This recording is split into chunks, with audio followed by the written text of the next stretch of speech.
اور عرصہ قیامت میں اپنی معافی اور بخشش کی ٹھنڈک سے جدا نہ کر اور مجھ کو محروم نہ کر اپنی پردہ پوشی اور چشم پوشی سے۔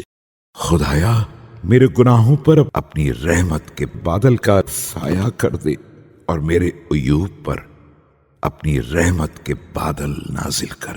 خدایا کیا بھاگا ہوا غلام اپنے مالک کے علاوہ کسی کے پاس لوٹتا ہے، یا اس کے مالک کے غصہ و غضب سے اس کے علاوہ کوئی بچائے گا؟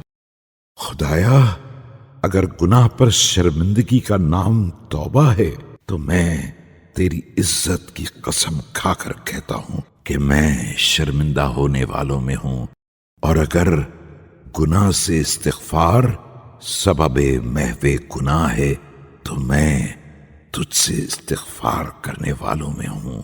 تیرے لیے سزاوار ہے کہ تو عتاب کرے یہاں تک کہ تو راضی ہو جائے۔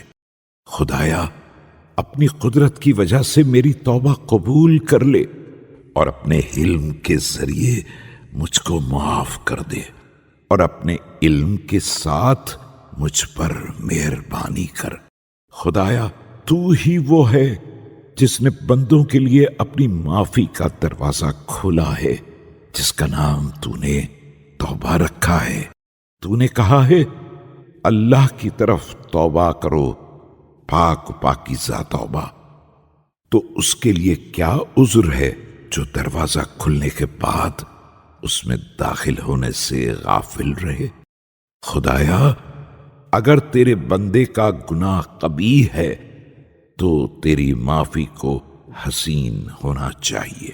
خدایا میں پہلا بندہ نہیں ہوں جس نے تیری نافرمانی کی اور تو نے توبہ کو قبول کیا، یا تیری بارگاہ کرم میں آیا اور تو نے احسان کیا۔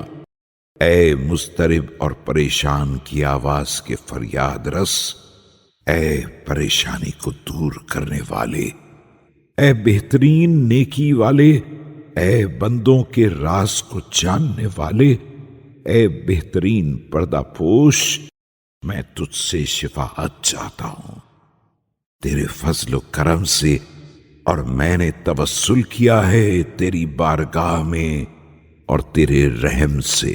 بس تو میری دعا کو قبول کر اور میری امید کو محروم نہ کر، اور میری توبہ کو قبول کر، اور اپنے احسان اور کرم سے میری غلطی کو ختم کر دے۔ اے سب سے بڑے رحم کرنے والے،